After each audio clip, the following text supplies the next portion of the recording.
Chapter 13. The Bloodied Orb. Deathmatch at the Locking Round. The Locking Round arena was set on Calyx, a moon where gravity fluctuated unpredictably, a brutal test even for seasoned seed-bearers. For Kael's team, this first match was not just a skill check, it was a battle for survival. From the moment they set foot on the field, they could feel the air pressure shift with every step. The surface was made of living crystal, reactive to each movement, each thought. Their opponents were Uthar, a team from the Alpha Belt, infamous for their brutality. They didn't play to win. They played to destroy. Their captain, Zarn, nicknamed the Orb Eater, had once crushed an orb in his bare hands just to threaten a rival. The match began. The orb was released into the air, and Zarn surged forward like a beast, seizing it with bare hands, trailing a streak of flame that scorched the very air. Juno reacted first, sliding across the field to intercept the fiery pass with a knee shielded in energy. But a sudden gravitational lurch sent her tumbling. Kael launched upward.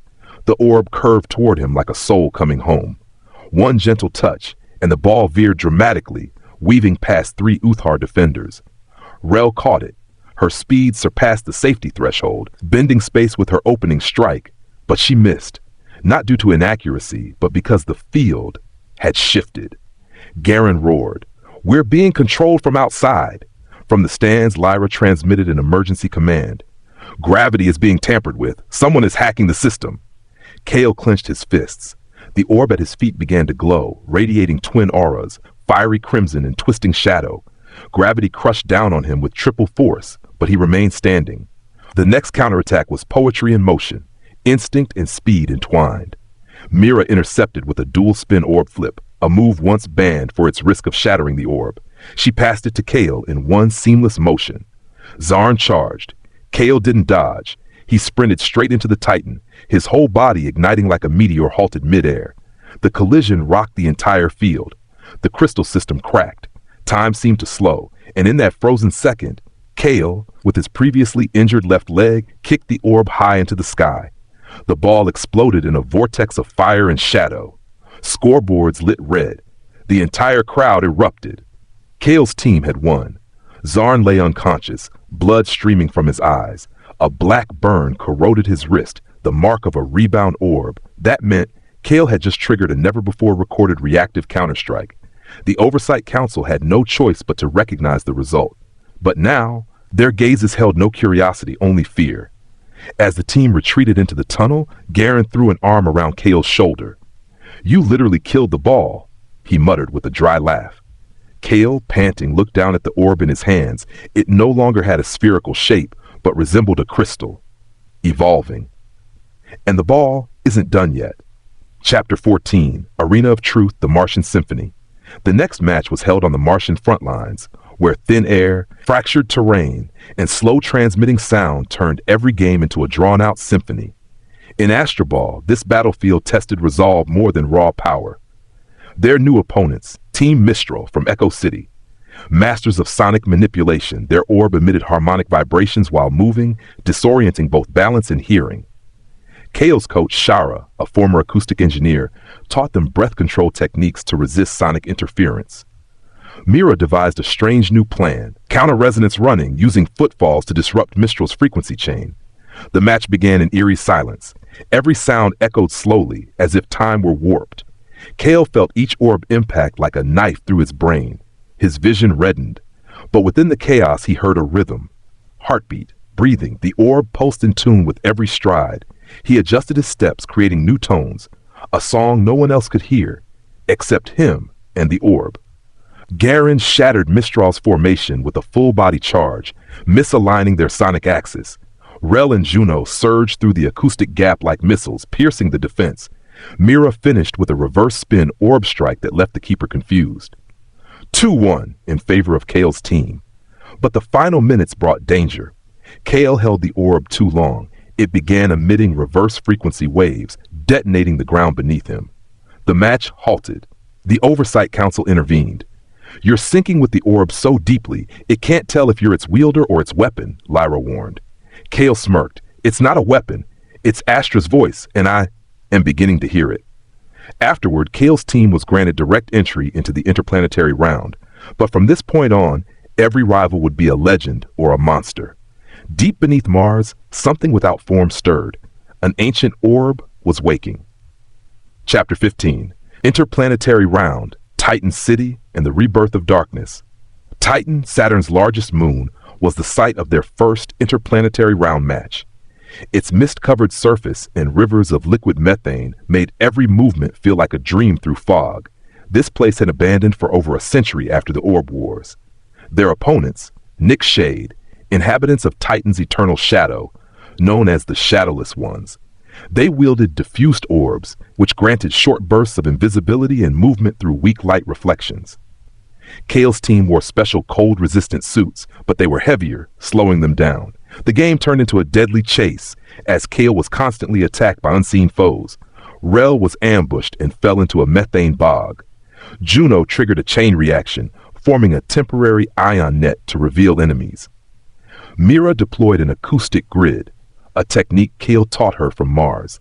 For the first time, they could predict Nick Shade's movements. Then the enemy orb split into three. This was a rare variant, the fragmented Phantom Orb. Kael realized, unless they reunited the three pieces, scoring would be impossible. He dove into the deepest shadows, activating his Astra Link, a new ability that made his orb glow faintly near other fragments. Guided by that light, he led the team in recovering each piece. The match lasted 3 uninterrupted hours. In the end, with Kael's orb the only light left, he struck with everything he had, strength and a spiritual call. The orb fused, shot through the black, shattered the net. A draining, hard-won victory. Kael collapsed afterward. In his delirium, he saw memories that weren't his own. Memories of the first Astra player, a man also named Kael. Am I reliving his fate or rewriting it? Kael murmured upon waking. There was no answer, only the orb, glowing slowly like memory reborn. Chapter Cell, the zero-gravity match, when space fractured. The next stadium was located inside the Astral Ring space station, where gravity did not exist. Here, every movement was a matter of navigation, and every kick followed a geometric trajectory. No turf, no left or right, only spinning and infinite space. The opponent, Quasar Drift, a team that could calculate orbital vectors using a multi-thrust orb variant. They didn't run. They flew. Kael and his team entered the station, where every motion had to be guided by inertia and instinct. The match began with the yin-yang collision.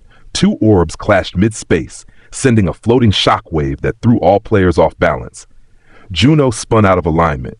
Mira tumbled. Only Kael, who had learned to feel the orb, maintained control by syncing his emotions with the push from his own center. The game turned into a spatial drawing, each player a stroke, and the orb the brush tip. They traced spirals, ellipses, even ancient astroglyphs to break through the enemy's defense. But Quasar Drift was too fast.